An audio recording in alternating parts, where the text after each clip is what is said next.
दोस्तों, आज हम एक इम्पॉर्टेंट टॉपिक पे बात करने वाले हैं और ये सवाल मेरे कई पेशेंट्स अक्सर मेरे से पूछते हैं, पर्टिकुलरली जो यंग पेशेंट्स हैं। और उनका सवाल ये है कि क्या एक्सरसाइज करने से, जिम जाने से हेयर लॉस होता है। तो देखिए, ये बहुत सिंपल सवाल नहीं है और इसको हमें डिटेल में समझना पड़ेगा। मेरा नाम डॉक्टर गौरांग कृष्णा है और मैं मेडलिंग्स न्यू दिल्ली में हेयर ट्रांसप्लांट सर्जन हूँ। तो आज हम डिटेल में बात करने वाले हैं कि एक्सरसाइज, वेट लिफ्टिंग का, अदर फॉर्म्स ऑफ एक्सरसाइज का आपके बालों पे क्या असर हो सकता है। और हमारा डिस्कशन सिर्फ वर्कआउट पे रिलेटेड नहीं होगा और हमारा डिस्कशन सिर्फ वर्कआउट तक लिमिटेड नहीं होगा। हम डिस्कस करेंगे कि जो आप सप्लीमेंट्स लेते हो, जो नॉर्मली लोग सप्लीमेंट्स लेते हैं, उनका क्या असर होता है हेयर लॉस पे। तो सबसे पहली बात, जो सबसे कॉमन क्वेश्चन जो मेरे यंग पेशेंट्स पूछते हैं कि डॉक्टर, मेरा हेयर लॉस जिम जाने से हो गया, या क्या मैं जिम स्टार्ट करने वाला हूँ, क्या उससे मेरा हेयर लॉस होगा, तो मुझे क्या करना चाहिए। देखिए, इसका सीधा सीधा सवाल ये है कि जिम जाने से, वर्कआउट करने से, वेट लिफ्टिंग करने से, स्पोर्ट्स एक्टिविटीज़ करने से हेयर लॉस नहीं होता है। ये एक मिथ है कि ज़्यादा पसीना आने से बाल टूट जाते हैं। जब पसीना है और आप पसीना पोंछ रहे हो तो उस फ्रिक्शन से बाल टूट सकते हैं, वो वापस ग्रो हो जाते हैं। तो स्वेटिंग से हेयर लॉस का कोई रिलेशन नहीं है, स्वेटिंग की वजह से हेयर लॉस नहीं बढ़ता है। दूसरा, एक फार फेच्ड थॉट ये है कि जब हम हैवी वेट्स उतारते हैं तो टेस्टोस्टेरोन बढ़ता है बॉडी के अंदर, जो ऑफकोर्स वेट लॉस, जो ऑफकोर्स हेयर लॉस कर सकता है। अगर टेस्टोस्टेरोन बहुत ज़्यादा बढ़ जाए, ट्रिपल हो जाए, तो वो हेयर लॉस कर सकता है। बट वेट उठाने से हमारा टेस्टोस्टेरोन इतना नहीं बढ़ता कि जिससे हमारा हेयर लॉस की स्पीड बढ़ जाए या हेयर थिनिंग की स्पीड बढ़ जाए। तो gym, weight lifting, sports activity से हेयर लॉस नहीं बढ़ता है। इनफैक्ट क्योंकि ये आपकी बॉडी के लिए अच्छा है, आपकी हेल्थ के लिए अच्छा है, तो इससे आपका हेयर भी इम्प्रूव होते हैं, न कि डिटोरिएट होते हैं। तो जिम जाने से, वेट लिफ्टिंग करने से, स्पोर्ट्स एक्टिविटीज़ करने से कोई प्रॉब्लम नहीं है, जहाँ तक हेयर लॉस का सवाल है।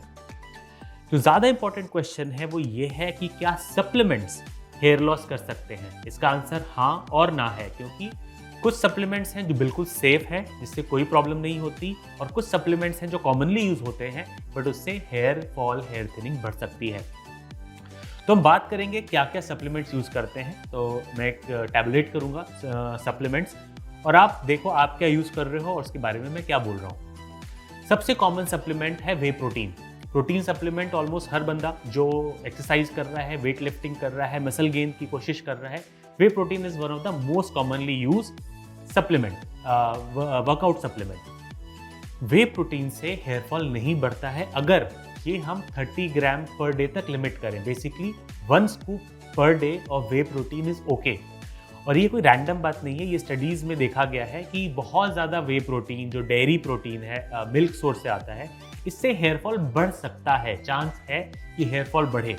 तो मेरा रिकमेंडेशन अपने पेशेंट्स को यही होता है कि आप 1 स्कूप तक आइसोलेट प्रोटीन ले सकते हैं, इसमें प्रॉब्लम नहीं है। इससे ज़्यादा अवॉइड करें। इससे ज़्यादा नीड है तो या तो आप प्लांट बेस्ड प्रोटीन ले लो, या फिर अपने डाइट से अपने जो प्रोटीन का गैप है उसको फिल करो।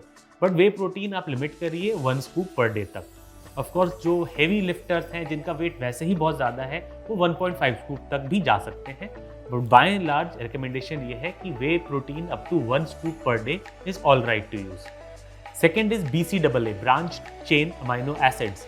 इसमें भी कोई प्रॉब्लम नहीं है, ये as a pre workout use किया जाता है और हेयर लॉस में इससे हमारा हेयर लॉस नहीं बढ़ता है।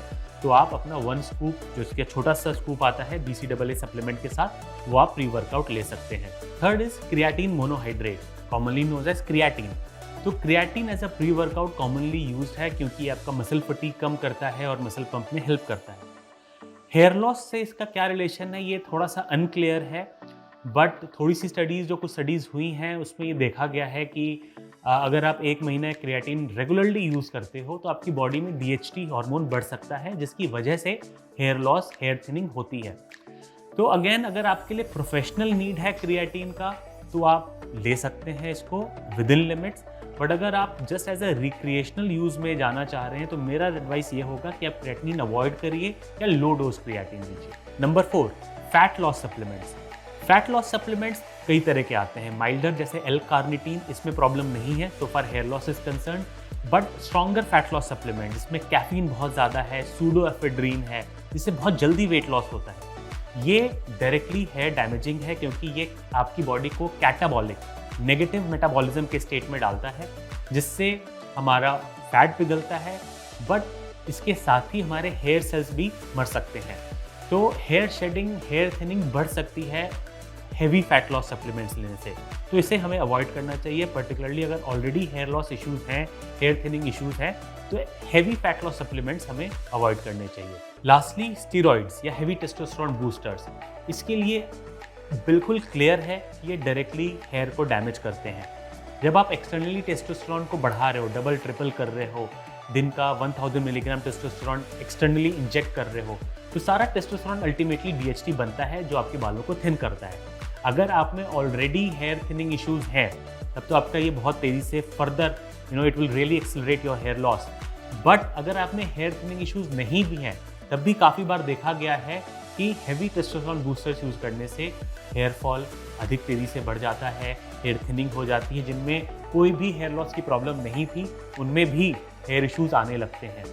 तो अगर आपके लिए प्रोफेशनल नीड नहीं है, तो बिल्कुल आप टेस्टोस्टेरोन बूस्टर्स, जो एक्सटर्नल इंजेक्शन हैं, जो स्टेरॉइड्स हैं, स्टैंडोलॉल एक्सेट्रा, इससे आप दूर रहें, क्योंकि न ही सिर्फ आपके हेयर पे, बल्कि आपकी बॉडी पे, बोन पे, सेक्सुअल लाइफ पे, हार्ट पे, हर जगह इसके साइड इफ़ेक्ट्स हो सकते हैं।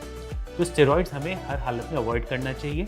तो टू समराइज, वर्कआउट में प्रॉब्लम नहीं है, आप वर्कआउट करें, स्पोर्ट्स एक्टिविटी करें, स्वेटिंग से हेयर फॉल नहीं बढ़ता है, हेयर थिनिंग नहीं बढ़ती है।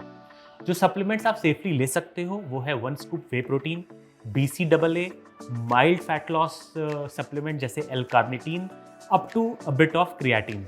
बट जो आपको अवॉइड करना चाहिए, heavy dose of creatine, any kind of steroids, any kind of testosterone boosters और स्ट्रॉन्ग फैट लॉस सप्लीमेंट्स, ये सारी चीज़ें आपको अवॉइड करनी चाहिए।